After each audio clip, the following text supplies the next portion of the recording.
le coronavirus était prévisible. Franchement, pour les hommes qui réfléchissent, ils savent que c'était normal, il fallait s'y attendre. Pourquoi il fallait s'y attendre? Parce que les hommes, l'homme dans son orgueil, dans sa prétention, s'est pris pour Dieu. Il y a eu de grandes puissances. On a entendu les États-Unis, la Chine, la France, les G5. Ils se sont crus réellement puissants. Tandis qu'on n'est même pas puissant face aux 4 éléments de la nature. Ces derniers temps, on n'est même pas mort. La nature nous a avertis. Il y a eu cette vague énorme en Indonésie qui a surpris même les scientifiques, les sismologues l'ont pas vu venir. Et ça fait un dégât énorme. Là, au Japon, on a vu tout ce que l'homme a créé, tout ce que l'homme a fait dans une soupe. Les ponts, les voitures, les humains, comme dans une soupe. Ça, c'est les éléments qui agissent. On a vu l'ouragan Katrina aux États-Unis, ça fait des dégâts énormes. Ça, c'est l'élément vent. On a vu le feu en Australie. On a vu le feu en Indonésie. Mais la politique mondiale n'a pas changé. Ça n'a eu aucun impact sur les politiques. Ça ne les a même pas fait réfléchir. Ils ont cru que oui, c'est l'arme qui prime. On va bombarder, on va tuer. Le terrorisme, le djihadisme, je ne sais pas, les ismes. Ils ont créé trop de ismes. Et voilà que il y a un virus qui s'amène. Il ne s'appelle pas Dieu, hein, ce virus. Non. Il ne s'appelle pas Satan non plus. Il n'est ni dans le Coran, ni dans la Bible. Et voilà qu'on est bloqué. On est bloqué face à ce virus, l'homme est bloqué. L'économie mondiale est stagnée. Chacun est taré chez lui. Rien qu'un virus. Vous ne vous posez pas la question pourquoi? Vous ne voyez pas que l'homme a été trop prétentieux, que l'homme est devenu cet animal qu'il ignore? L'homme tue l'homme. L'homme égorge l'homme. Qu'est-ce qu'on a vu? Qu'est-ce qu'on n'a pas vu? De la race humaine. L'homme est le seul animal qui ignore qu'il est animal. On a décimé le reste des vivants.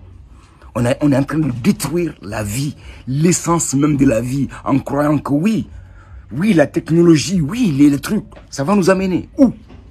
Et aujourd'hui, il y a un virus qui nous arrête, qui nous oblige à être solidaires, qui nous oblige à avoir cette conscience humaine, à être des humains, qui nous oblige à être avec nos familles.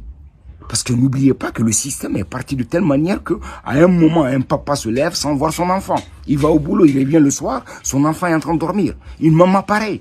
Et tout ça, subitement, change. À cause d'un petit virus qu'on ne voit même pas. Tout le monde est taré chez lui. C'est le moment pour nous de réfléchir et d'être très solidaires. Ça, c'est une solidarité mondiale. Ce n'est même pas une solidarité qui doit être individuelle. Elle est mondiale. Il s'agit de nous, il s'agit de la race humaine. Imaginez, même si quelqu'un découvre ce vaccin, vous croyez que ce vaccin est vendable entre nous? Si la personne qui va découvrir ce vaccin et le vendre, ça veut dire que la personne, les gens qui veulent vendre le vaccin, c'est eux-mêmes qui ont propagé cette maladie, cette arme biologique. C'est très clair, soyons très clairs. Si jamais on nous vendra un vaccin contre le coronavirus, ça veut dire que ça a été un coup monté. Parce qu'on ne peut pas le vendre. Même si on trouve ce vaccin, on ne pourra pas le vendre. Non. Il est invendable. Il doit être gratuit pour la race humaine, pour sauver la race humaine. Parce que tant que ce virus existera, la race humaine sera toujours menacée. Même si on ferme les frontières, même si on bloque tout, on ne peut pas vivre éternellement prisonnier. Imaginez-vous, ça c'est le virus corona. Avec nos armes nucléaires qu'on garde, qui fait nos puissances. Appuyez sur les boutons aujourd'hui. On va rentrer dans des abris atomiques pour se tarer combien d'années? Donc, réfléchissons. Soit, on préserve la vie et Dieu va nous préserver. Parce que Dieu, c'est lui le vivant.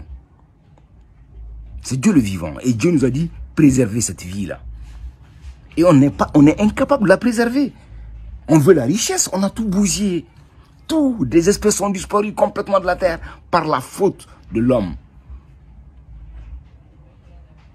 L'animal qui ignore qu'il est animal, l'homme.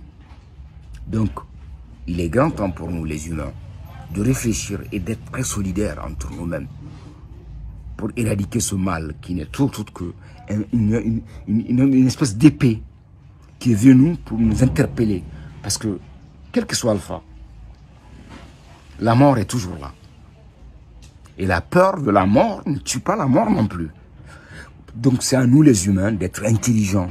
L'intelligence est liée à Dieu, mais pas la ruse. Ne jouez pas le jeu de la ruse, ça finit. La ruse a mis le monde par terre. Pendant tous ces temps, on a vu que de la ruse. Les politiques ont fait de la ruse. Les scientifiques ont joué avec la ruse. La ruse est fatale, il n'y a pas de caractère indésirable pour un homme rusé. Et la ruse nous a mis par terre. De grâce, il est grand temps pour nous de venir à l'intelligence, de venir à Dieu, à ce qui est intelligent, à ce qui est bien pour nous, la race humaine. Je précise, pour nous, la race humaine. Noir, blanc, chinois, jaune, tout le monde. On n'est qu'une race. Et ce virus-là, il est venu pour nous dire, soyez un.